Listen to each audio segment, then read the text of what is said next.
Assalamualaikum warahmatullahi wabarakatuh. Saya Mas Duki, Kepala BNN Kota Banda Aceh. Kali ini baru pertama kali BNN Kota Banda Aceh membuat podcast. Dan hadir bersama kita, baru pertama langsung kita undang Ketua Komisi 1 DPR Kota Banda Aceh dengan Pak Ramza Harli. Assalamualaikum Pak Ramza. Waalaikumsalam warahmatullahi wabarakatuh. Ya, alhamdulillah ini podcast pertama tapi langsung mengundang Ketua Komisi 1 DPR Kota Banda Aceh. Dan alhamdulillah baru semalam saya WA langsung bersedia. Ini luar biasa.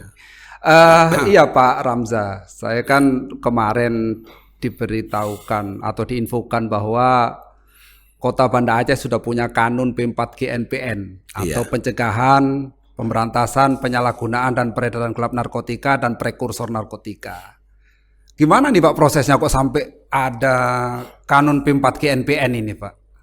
Ya, kanun ini merupakan kanun inisiatif dari DPRK Kota Banda Aceh yang seharusnya sesuai dengan Permendagri nomor 12 2019 ini diharuskan pemerintah membuat peraturan daerah atau kanun tentang fasilitasi pencegahan dan pemberantasan penyalahgunaan peredaran gelap narkotika atau P4GNPN dan prekursor narkotika. Namun kita melihat kanun tersebut belum diajukan juga oleh pemerintah, sehingga kita berinisiatif dari DPRK untuk mengajukan kanun tersebut. Ini melihat berbagai kasus yang terjadi di Kota Banda Aceh dan juga tujuan kita dalam rangka melakukan pencegahan terhadap bahaya narkoba ini di Kota Banda Aceh, karena banyak kasus-kasus yang mungkin tidak terungkap. Sebenarnya banyak warga kita yang terlibat narkoba namun tidak terungkap atau mungkin tidak tertangkap oleh pihak yang berwajib, sehingga kita tidak bisa tahu detail jumlah kasusnya. Sementara data kita di 2021 itu ada 90 kasus, 42 kasus yang masuk dalam rehab. Nah, jadi ya. Untuk kanun tersendiri, Pak, di kanun itu yang diatur tentang apanya Pak ya? Untuk P4GN itu biasanya kan kita ada fokus mengaturnya gitu. Kita fokus di mananya nih Pak di kanun P4GNPN ini? Ya, di kanun tersebut kita fokus di pencegahannya. Pencegahan. Ya, karena dalam kanun tersebut diatur cara pencegahan, penanganan yang sudah terkena, kemudian rehabilitasi. Jadi upaya kita lebih utama dalam upaya pencegahan. Pencegahan dan rehabilitasi. Iya, dan rehabilitasi bagi yang sudah terkena. Tadi kan inisiatif dari DPRK ini Pak. Kanun itu memang proses terbentuknya itu ada inisiatif, ada yang usulan dari kota gitu Pak ya. Gimana proses terbentuk kanun itu sebenarnya untuk menjadi kanun gitu? Iya, kanun ini merupakan inisiatif dari DPRK, namun kita tetap acuannya dalam Permendagri nomor 12 2019 yang sudah diamanahkan oleh pemerintah. Acuan tetap dari situ, dan yang lainnya kita memasukkan kearifan lokal. Kearifan lokal misalnya nanti dalam rangka rehabilitasi kita perkuat dengan jalur keagamaan yang kita lihat di kanun tersebut tidak terlalu fokus ke situ, dan banyak hal lainnya sesuai dengan kearifan lokal. Misalnya kita anjurkan ke kampung-kampung untuk membuat resam setelah kanun ini lahir dibentuk, sehingga kampung ada pedoman untuk membuat resam di setiap kampungnya masing-masing. Ini menarik ini terkait dengan resam ini Pak Ramza. Iya. Karena memang setiap kampung kalau ada resam punya aturan tersendiri terhadap narkotika, ini mungkin menjadi masif ya untuk peraturan dan narkotika ini. Ada nggak kemungkinan nanti nih, kemungkinan DPRK itu mendorong lahirnya resam di desa atau di kampung masing-masing? Itu ada cara atau ada tips Pak Ramza ini untuk masyarakat kampung misalnya? Ya, dalam kanun tersebut juga sudah diamanahkan nantinya setiap kampung untuk membuat resam dalam rangka pencegahan dan pemberantasan penyalahgunaan narkotika ini. Ya. Ya, upaya kita nanti dari DPRK ini kanun tersebut akan kita lakukan sosialisasi ke kampung-kampung, dan juga di situ ada program kita, program Bersinar dan IBM. Bersinar, bersih dari narkoba, dan intervensi berbasis masyarakat. Ya. Nah, dari program Bersinar tersebut kita berharap di setiap kampung, di 90 kampung ini nanti akan terbentuk kampung bersinar semuanya. Nah, dan IBM otomatis nantinya kampung sekaligus ya kita anjurkan agar mereka untuk membuat resam. Ya. Sekarang sudah mudah buatnya karena kanun sudah ada, mereka tinggal contoh dari kanun tersebut. Dan beberapa poin-poin yang belum tertuang di kanun khusus menyangkut dengan kearifan lokal, misalnya yang bisa dibuat sendiri oleh masyarakat di kampung-kampung. Ini mungkin bisa dituangkan ke dalam resam-resam nantinya yang belum ada di dalam kanun-kanun tersebut. Ya. Ya. Ini tambah menarik ini sebenarnya. Pak Ramza malah ngerti terkait dengan IBM, intervensi berbasis masyarakat. Yang nantinya masyarakat itu memulihkan masyarakat sendiri dengan agen pemulihan. Iya.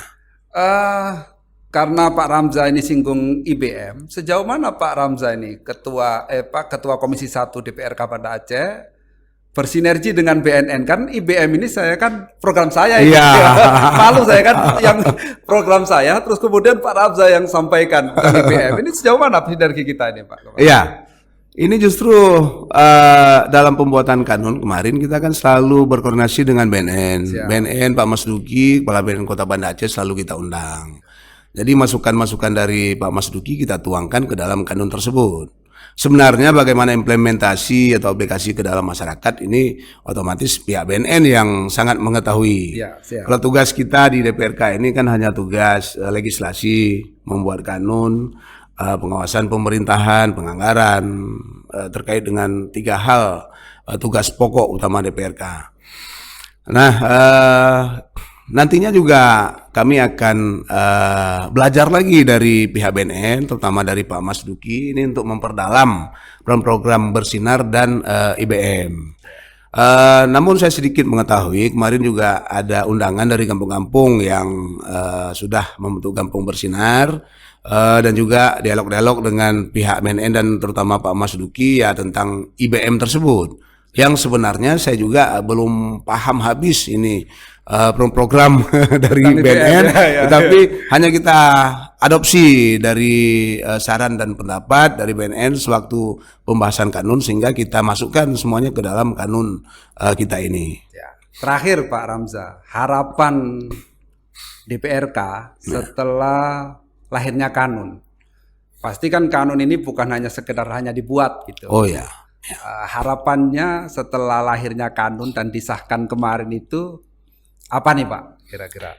Ya, harapan kita sesuai dengan amanah dalam kanun tersebut. Amanahnya dari Permendagri nomor 12 2019. Ini pihak pemerintah harus memfasilitasi dalam rangka pencegahan dan pemberantasan penyalahgunaan peredaran gelap narkotika ini dan prekursor narkotika. Nah, jadi kita nanti akan terus mengawasi pemerintahan sesuai dengan tugas kita. Tugas kita hanya pengawasan, eksekusinya ada di pihak eksekutif. Atau pihak wali kota dan jajarannya beserta dengan dinas-dinas terkait semuanya. Kita terus akan mendorong dan mengawasi mereka agar benar-benar memfasilitasi dalam rangka pencegahan ini.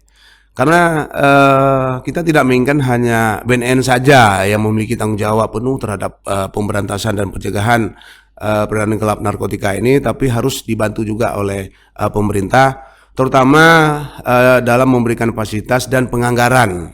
Nah, jadi bagaimanapun juga untuk melaksanakan semua program dan kegiatan-kegiatan tersebut dibutuhkan anggaran.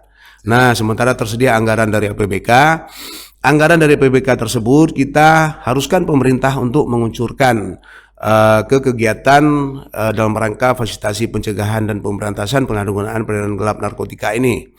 Nah, jadi dalam kanun tersebut leading sektornya kita kita arahkan ke Kesbangpol. Ya, Nah, dan kemudian Kesbangpol mengkoordinir dinas terkait lainnya yang berkaitan dengan dalam rangka pencegahan dan pemberantasan penyalahgunaan peredaran gelap narkotika ini. Seperti ada dinas kesehatan, dalam rangka rehabilitasi mungkin bentuk IPWL atau institusi penerima wajib lapor, kemudian dinas pendidikan dalam memberikan pelatihan-pelatihan, sosialisasi dan berbagai macam cara dalam rangka pencegahan tadinya.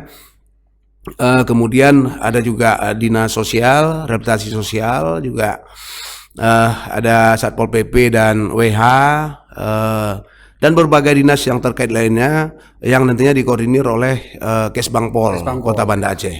Ya. Terima kasih Pak Ramzah atas kesediaannya podcast bersama kami. Memang betul yang disampaikan Pak Ramzah bahwa penanganan narkotika itu tidak cukup dengan BNN. Ya. Kalau BNN saja itu memang sangat berat. Kemudian penegakan atau penanganan narkotika tidak cukup dengan penegakan hukum. Harus disertai dengan pencegahan karena prinsipnya dua, ada demand reduction, ada supply reduction. Sehingga kanun ini lebih ke penanganan demand reduction. Terima kasih, mudah-mudahan podcast ini bisa berlanjut dan para pemirsa bisa belajar dari informasi-informasi yang kita berikan. Assalamualaikum warahmatullahi wabarakatuh. Waalaikumsalam warahmatullahi wabarakatuh.